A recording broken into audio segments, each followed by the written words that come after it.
بسم اللہ الرحمن الرحیم ربنا اغفر لی ولوالدی وللمؤمنین یوم یقوم الحساب۔ صدق اللہ العظیم۔ درود پاک پڑھیے۔ الصلاۃ والسلام علیک یا رسول اللہ وعلی آلک واصحابک یا حبیب اللہ۔ سارے حضرات روشی پڑھیے۔ الصلاۃ والسلام یا سیدی یا نبی اللہ وعلی آلک واصحابک یا نور۔ حمد و صلاۃ کے بعد آپ حضرات سماعت کر رہے تھے کہ عزیز القدر بشارت صاحب کی والدہ کا یہ ختم چلم ہے۔ میں ان کے جنازے پر ہی آنا چاہتا تھا، اس کے بعد بھی مجھے آنا چاہیے تھا چونکہ ان سے بڑا قریبی میرا تعلق ہے، پر اپنی صحت کی وجہ سے میں حاضر نہ ہو سکا۔ بہت دیر ہو گئی، یہ بھی تعزیت کے لیے ہی آنا تھا تو یہ کچھ اہتمام ساتھ ہو گیا۔ اللہ تعالیٰ مرحومہ کی بخشش فرمائے، ہم سب کے والدین پر اور ہم سب پر اللہ تعالیٰ رحمت کی نظر فرمائے۔ کسی کے لیے جب بندہ دعا کرتا ہے تو نام لیتا ہے کہ اللہ فلاں بن فلاں کی بخشش کرتا ہے، لیکن جب بندہ والدین کے لیے دعا کرتا ہے تو پھر نام نہیں لیتا، بلکہ قرآن پاک نے دعا یہ سکھائی ہے، والدین اگر چلے بھی گئے ہوں، قبروں میں بھی ہوں، تو پھر بھی دعا یہی ہے کہ ربنا اغفر لی ولوالدی، اے اللہ مجھے بھی بخش دے اور میرے ماں باپ کی بھی مغفرت فرما دے۔ یہ رشتے ٹوٹا نہیں کرتے، موت ان رشتوں کو توڑتی نہیں۔ جس طرح ماں باپ کے ساتھ زندگی میں رشتہ موجود تھا، اسی طرح ان کے انتقال کے بعد بھی ان سے رشتہ بندے کا موجود رہتا ہے۔ اعلیٰ حضرت فاضل بریلوی رحمۃ اللہ علیہ نے 12 حقوق کم و بیش ایسے بیان کیے ہیں جو ماں باپ کے انتقال کے بعد بھی اولاد کے ذمہ رہتے ہیں۔ ہم بہت ساری روایتی چیزوں کے قائل ہیں، اور میں یہ سمجھتا ہوں کہ بہت سارے لوگ ایسے ہیں جو بڑا کچھ جاننے کے باوجود، سمجھنے کے باوجود، شعور رکھنے کے باوجود اپنے شعور کے مطابق فیصلہ نہیں کرتے، بلکہ زمانے کے رواج کے مطابق فیصلہ کرتے ہیں۔ فہم و فراست کی، عقل و دانش کی ساری ان کی آنکھیں کھل جاتی ہیں، پر پھر بھی وہ دیکھتے ہیں کہ سوسائٹی کدھر جا رہی ہے، معاشرہ کیا کہتا ہے، لوگ اس معاملے میں کیا کرتے ہیں، لہٰذا مجھے بھی وہی کرنا ہے۔ یہ رشتہ بھی موجود ہے اور اس رشتے کے حقوق بھی موجود ہیں۔ کرنے کا کام یہ ہے کہ اپنے ارد گرد کے ماحول کے مطابق نہیں، اللہ اور اس کے رسول کے بتائے ہوئے طریقے کے مطابق ہم والدین کے بعد ان کے لیے طریقہ کار اختیار کریں۔ اصالِ ثواب ایک مسلمہ چیز ہے۔ اب ہمارے ہاں اصالِ ثواب کے لیے بہت لمبا چوڑا اہتمام ہوتا ہے، تو وہ اصالِ ثواب کی بجائے بہت ساری جگہوں پہ دعوت بن جاتی ہے، اور اب تو گھروں میں جگہ کی دقت کی وجہ سے میرج ہالوں کے اندر اس کو جب سے منتقل کیا گیا ہے تو تب سے تو وہ ایک باقاعدہ نظریہ ہی ایک اور طرح کا ہوتا ہے، وہ تو ایک بالکل ماحول ہی اور نظر آتا ہے۔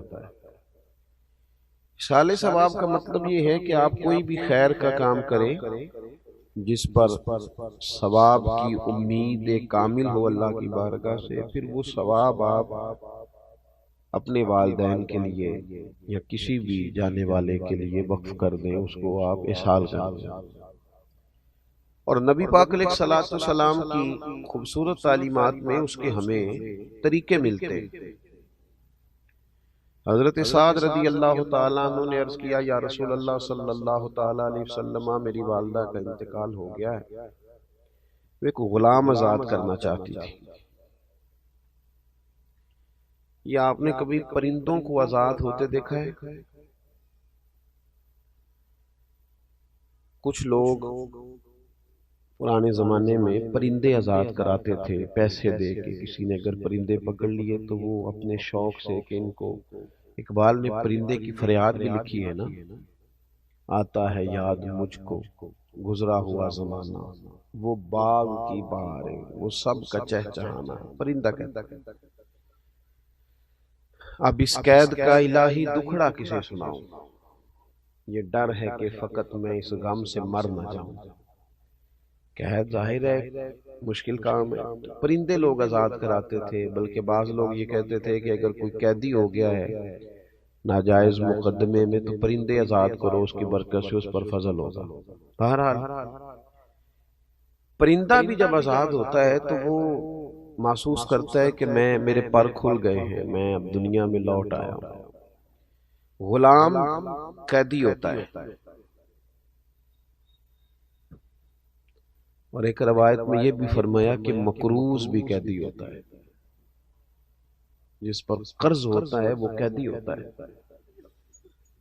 حدیث پاک میں موجود ہے۔ غلام بڑی تکلیف میں ہوتے تھے، نبی پاک علیہ السلام نے تدریجاً اپنے صحابہ کو یہ توجہ دلائی کہ غلاموں کو آزاد ہونا چاہیے۔ کفارے کے طور پر بھی کہا کہ جا تو 3 غلام آزاد کر، جا تو اتنے غلام آزاد کر۔ تو حضرت سعد نے عرض کی کہ والدہ انتقال کر گئی، ایک کو ذرا کم ہو جائے، والدہ چلی گئی ہیں، وہ ایک غلام آزاد کرنا چاہتی تھی، ایک شخص کو آزادی دینا چاہتی تھی، اپنے پیسے، یعنی خریدا جاتا تھا غلام کو، تو وہ جس نے خریدا ہے اس کو پیسے دے کے اس کو آزاد کرنا چاہتی تھی۔ تو یا رسول اللہ صلی اللہ علیہ وسلم، اگر میں اپنی اماں کی طرف سے وہ غلام آزاد کر دوں تو میری ماں کو اس کا اجر ہوگا؟ تو نبی پاک علیہ السلام نے فرمایا تو غلام آزاد کر، اللہ تیری ماں کو اس کا اجر عطا کرے گا۔ تو میں کہتا ہوں کہ اماں کے سالے ثواب کے لیے، ابا جی کے سالے ثواب کے لیے 10 دیگیں بھی پکائے، جس کا دل کرتا ہے ضرور پکائے، لیکن چلو اگر کسی غریب نے اس کے پیسے دینے ہیں تو پیسے معاف کر دے، اس کا بھی ثواب ہوگا اماں۔ اگر وہ کبھی رستہ کشادہ کر دے گا نا، لوگ آسانی سے گزر جائیں، تو اس کا بھی ثواب ہے۔ اگر وہ کسی جگہ قبرستان کے لیے جگہ لے کے دے دے گا تو اس کا بھی ثواب ہے۔ کوئی بھی ایسا کام جس سے کسی کو فائدہ ہو جائے، اب بار بار صرف لنگر پر ہی سارا زور دینا، چلیں اگر وہ غرباء کے لیے کریں تو بڑا اچھا ہے، لیکن یہاں تو باقاعدہ دعوتیں ہوتی ہیں، لوگ رات کو بیٹھ کے، اور بعض لوگ ایسی بات کرتے ہیں کہ جس کے اندر تو تکلف ہے، تو ٹھیک ہی نہیں۔ یعنی سارے بھائی رات کو بیٹھ کے اگر یہ بات کہیں کہ اگر ہم نے اچھا ختم نہ دلایا تو خاندان باتیں کرے گا، تو اس کا ثواب ہوگا؟ یہ تو اللہ کی رضا کے لیے نہیں ہے، تو خاندان کو دکھانے کے لیے۔ تو بہترین طریقہ اختیار کیا جائے ایصال ثواب کا، بہترین، جس چیز کی حاجت ہو، جس چیز کی ضرورت ہو۔ ہمارے ہاں جناب وہی ساری دعوتیں، وہی سارے مرحلے، وہی میں نے کہا شروع میں کہ ہمارے شعور کی آنکھیں کھل جاتی ہیں، پر فیصلہ ہم برادری کے اصول پر کرتے ہیں، پتہ ہمیں ہوتا ہے پر چلتے قبیلے کے طریقے کے مطابق ہے، اس سے باہر نکلیں۔ حضرت ابوبکر صدیق رضی اللہ تعالیٰ عنہ کی زندگی کے بارے میں نا میں ایک بات اپنے دوستوں سے کہا کرتا ہوں، میں کہتا ہوں کہ عرب کے بہت سارے لوگوں کے شعور کی آنکھیں کھل گئی تھیں۔ ابو جہل بھی کہتا تھا سچے رسول ہیں، کہتا تھا کہ نہیں کہتا تھا؟ ابو لہب بھی کہتا تھا سچے ہیں۔ شعور کی آنکھیں کھل گئی تھیں، ضمیر کی نہیں کھولتے تھے۔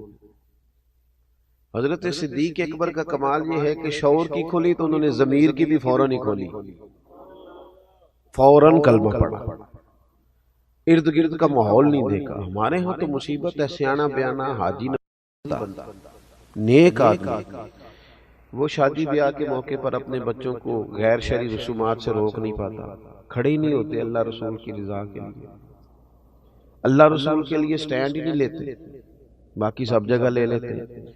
تو ایک تو اصال ثواب کا طریقہ بہترین اختیار کریں، ایک کو میں نے کہا تھا ذرا کم ہو جائے تو آپ کا شکریہ۔ دوسری بات یہ ہے کہ والدین کے جانے کے بعد ان کے اعزا و اقربا سے، ان کے دوست احباب سے اچھا سلوک کیا جائے۔ جب ماں باپ سے رشتہ مرنے کے بعد نہیں ٹوٹتا تو چچا جان سے کیسے ٹوٹ گیا، ماموں سے کیسے ٹوٹ گیا، خالاؤں اور پھوپھیوں سے کیسے ٹوٹ گیا؟ ان کے رشتہ داروں سے اور ان کے دوستوں سے اچھا سلوک کیا جائے۔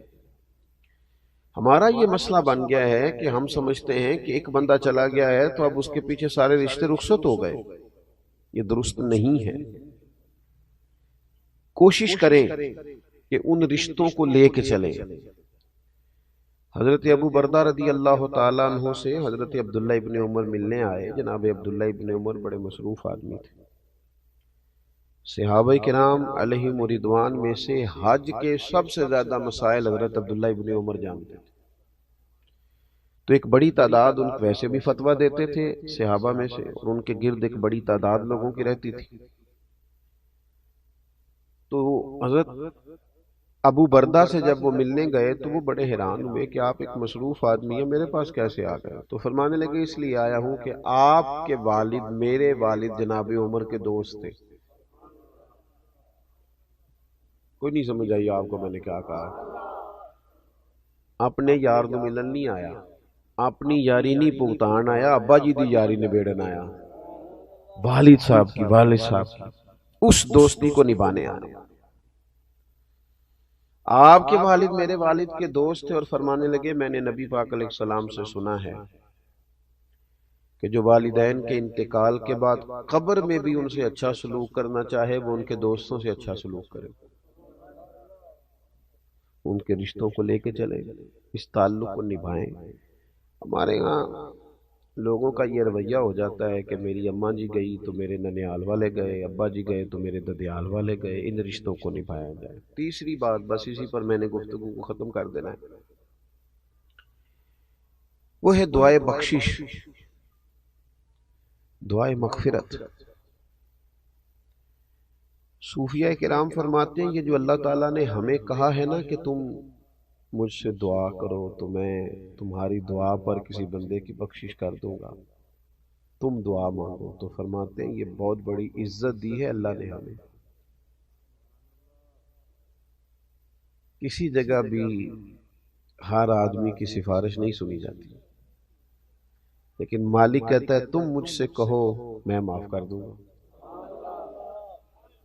40 بندے جنازہ پڑھ دیں، 3 صفحے جنازہ پڑھ دیں، 3 بندے جنازہ پڑھ دیں، ہے نا حدیث پاک میں سارا کچھ، تم آؤ آ کے کھڑے ہو جاؤ، اس کی بخشش کی دعا کرو میں معاف کر دوں گا، تو کہتے ہیں یہ تو اللہ نے ہمیں عزت دی، ورنہ ہم اور رب کی بارگاہ تو چھوٹی سی جگہ بندہ سفارش کرے تو قبول نہیں ہوتی، اور مالک کہتا ہے تم کہو نا میں معاف کر دوں گا۔ اور ہم کیا کرتے ہیں؟ آپ کبھی ڈاکٹروں کے پاس ان بچوں کو دیکھیں جو دوائیوں کے سیل مین بن کے آتے ہیں، میڈیکل ریپس، کبھی دیکھیے گا، مجھے موقع ملا دیکھنے کا۔ وہ جب آتے ہیں نا تو وہ بالکل لباس عمدہ ان کے حساب سے، اور وہ جچی تلی بات کریں گے، اور 1 منٹ 1 سیکنڈ کے لیے بھی کوئی اضافی جملہ نہیں بولیں گے، انہوں نے قائل کرنا ہے۔ کسی بھی آفیسر کے پاس آپ جب جاتے ہیں اپنا کیس لے کر، کسی بھی جگہ آپ نے فارورڈ کرنا ہے تو بڑی جچی تلی باتیں، خاص چیزیں، اہم معاملات، لیکن دعا کے لیے جب اللہ کی بارگاہ میں حاضر ہوتے ہیں، دعا کرو جی، دعا کرو جی، فوت کی ہو گئی تو اگر پوچھا جائے کہ بھلا آپ نے کیا دعا کی ہے، ہاتھ کھڑے کر دیے، پتہ ہے بارگاہ کون سی ہے وہ دیکھیں نا۔ اور پھر جب بندہ دنیا میں کسی بندے کو بھی اپنے حق میں قائل کرتا ہے تو اس کا کوئی طریقہ ہوتا ہے قائل کرنے کا، وہ بڑے درد سے کہتا ہے کہ آپ کی مہربانی جی، بڑے ضرورت مند ہیں، آپ سے بڑا پیار ہے، آپ بڑے اچھے ہیں، آپ اگر مہربانی آپ نے اپنے حق میں قائل کرنا ہے نا، تو اللہ کی رحمت کو جب بندے نے منانا ہو اور پھر وہ بے توجہی سے دعا کرے، رٹے رٹائے جملے، رٹی رٹائی باتیں، وہ یار کسی کو بھی کسی نے منانا ہو تو کوئی طریقہ ہے، اور پھر مالک کریم کی بارگاہ کو راضی کرنا ہو۔ میں نے دیکھا وہ بس ٹھیک ہے، میری طرح کے پیروں مولویوں کے ذمے لگایا، اچھے لوگوں کی بات نہیں کرتا، تو ان کے پاس ایک رٹی رٹائی دعا ہوتی ہے سب کے لیے اکٹھی، اس میں نام ایڈ کیا نئے بندے کا، چلو جی چھٹی۔ وہ خدا کے بندے دعا مانگ، تھوڑی مانگ لے، 4 سیکنڈ کی مانگ پر درد سے مانگ، تو منا مالک کو، وہ بڑا کریم ہے، بڑی جلدی مان جاتا ہے۔ تو حاضری دے ذرا، تیرا مطلب تیری باڈی لینگویج بتائے کہ تو اسے منانے آیا ہے، تیرے لہجے کا حسن، تیرے لفظوں کی جولانی، تیرے انداز کا عجز، تیری انکساری، تیرا اس کی بارگاہ میں حاضری کا انداز، تو اسے منا رہا ہے، پتا چلے۔ لیکن وہ جناب کیا بتائیں، میں دیکھتا ہوں لوگوں کو دعا کرتے، پھوڑی پہ بیٹھے ہیں، دعا مانگی جا رہی، اخبار بھی پڑھ رہے ہیں، سیاسی تبصرے بھی کر رہے ہیں، دعا بھی مانگ رہے ہیں، اور پھر اس کے بعد کہانیاں بھی رات کو سنائی جاتی ہیں، بڑے تعلقات نے جی، اللہ کا فضل ہے جی، 15 دن ہو گئے ہیں بیٹھے، لوگ آئی جا رہے ہیں۔ بھئی وہی آنا جانا تو کوئی کمال نہیں ہے، آپ تو کسی کی دعا کے لیے بیٹھے ہیں، یہ بتائیں کہ آپ نے کس درد سے مانگا۔ آپ کو پتہ ہے حضور نے فرمایا قبر میں جو بندہ ہے وہ اس طرح ہے جس طرح کوئی دریا میں ڈوبنے والا۔ اس بات کی شدت کو ملاحظہ کریں، وہ اس طرح ہے جس طرح دریا میں کوئی ڈوب رہا ہوتا ہے۔ حضور فرماتے ہیں وہ انتظار کرتا ہے کہ کوئی میرے لیے دعا کر دے، بھائی کر دے، بیٹا کر دے، ماں کر دے، رشتہ دار کر دے، کوئی کر دے، وہ منتظر ہے کہ کوئی میرے لیے دعا کرے۔ تو وہ تو دریا میں ڈوب رہا ہے، آزمائش میں ہے، اور یہاں جناب موقع ملنے کے باوجود دعا نہیں ہو رہی۔ خوب دعا کی جائے، درد سے دعا کی جائے، جانے والے کے لیے اللہ کی بارگاہ میں عرض کیا جائے، کوشش کی جائے۔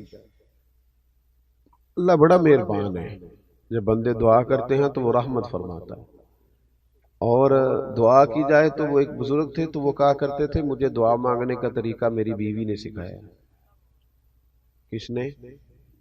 پریشان ہو گئے آپ سارے، مشکل بات کر دی میں نے۔ اللہ تعالیٰ آپ کو جزائے خیر دے، خیر جہاں سے بھی ملے سیکھنی چاہیے، اللہ آپ کو سلامت رکھے۔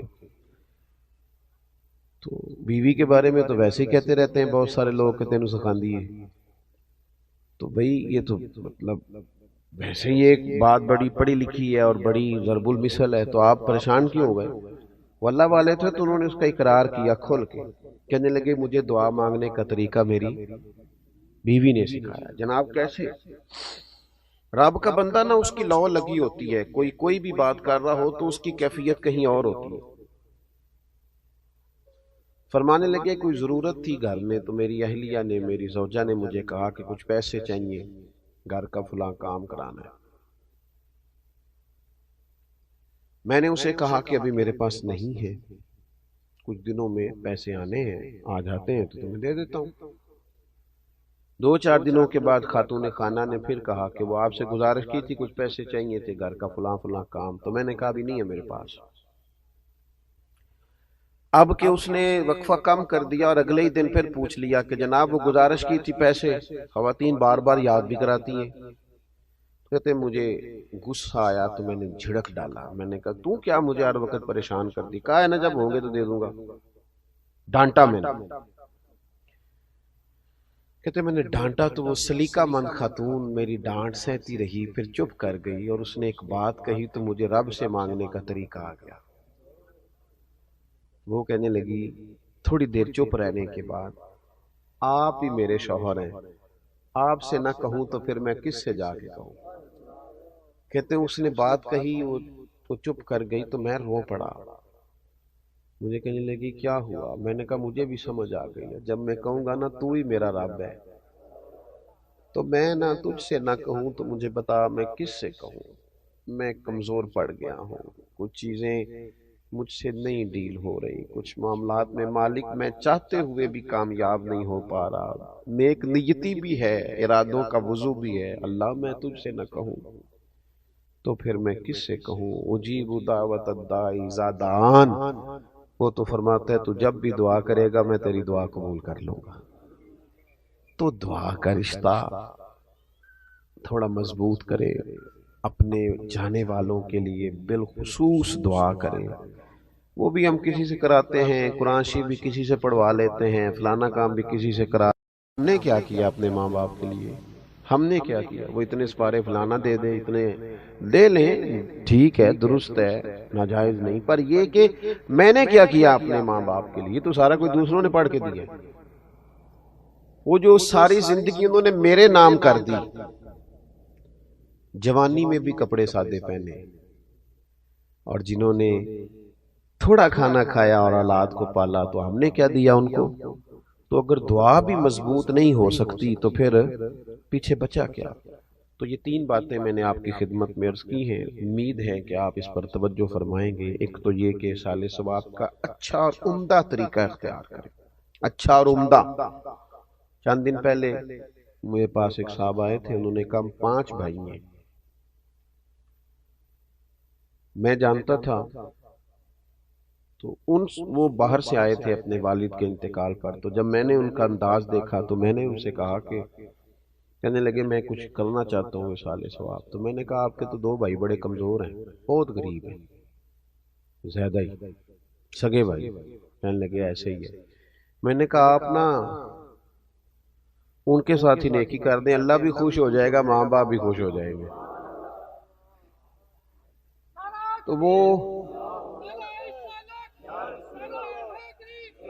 تو وہ مجھے کہنے لگے کہ مطلب یہ، میں نے انہیں کہا کہ یہ حوالہ میں آپ کو دکھاتا ہوں کہ حضرت ابو طلحہ رضی اللہ تعالیٰ عنہ نے جب اپنا باغ پیش کرنا چاہا تھا تو نبی پاک نے کہا تھا اپنے رشتہ داروں میں بانٹ دیں۔ تو گھر میں بھی نیکی کریں گے تو اس سے بھی اجر ہوگا، تو اچھا اصال ثواب کریں۔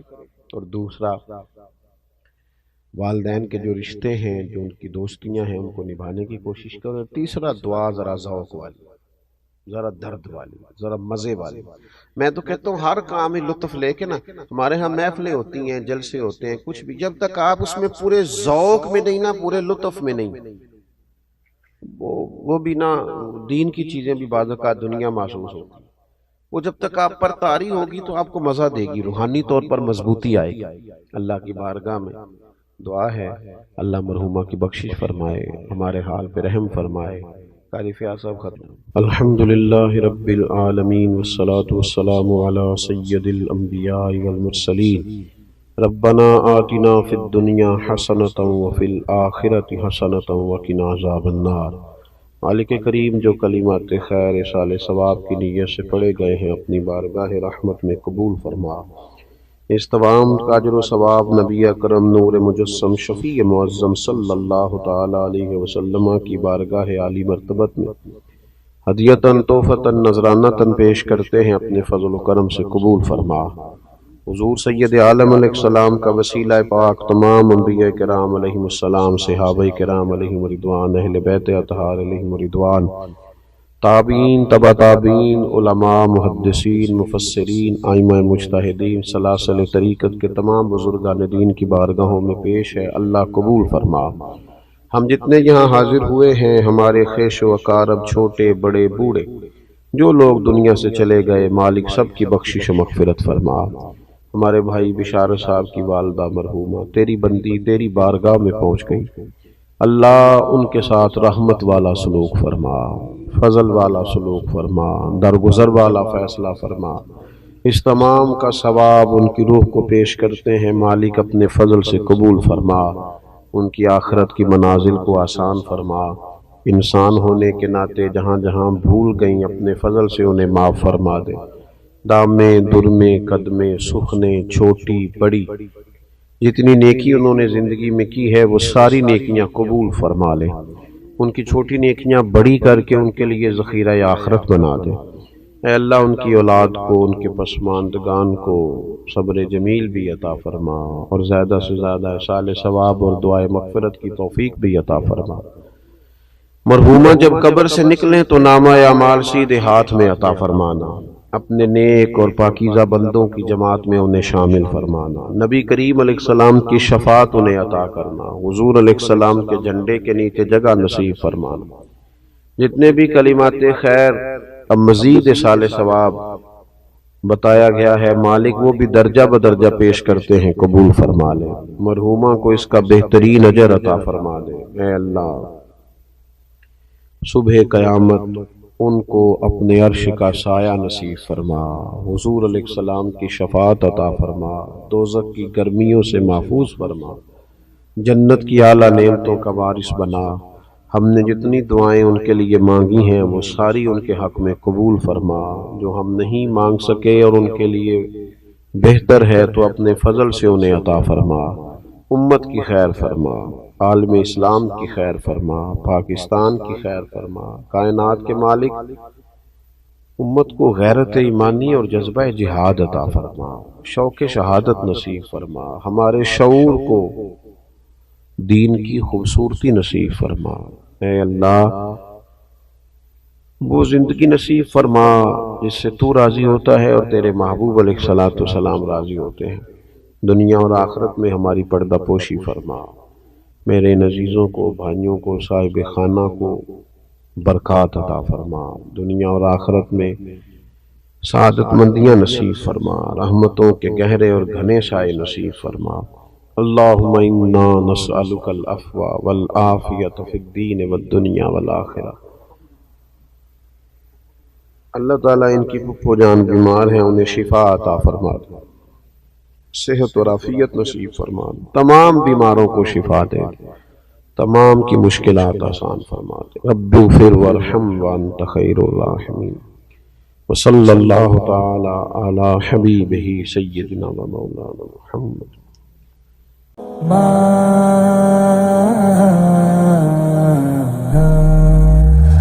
موت کی آغوش میں جب تھک سو جاتی ہے ماں، تب کہیں جا کر کے تھوڑا سا سکون پاتی ہے ماں۔ فکر میں بچوں کی کچھ اس طرح کھل جاتی ہے ماں،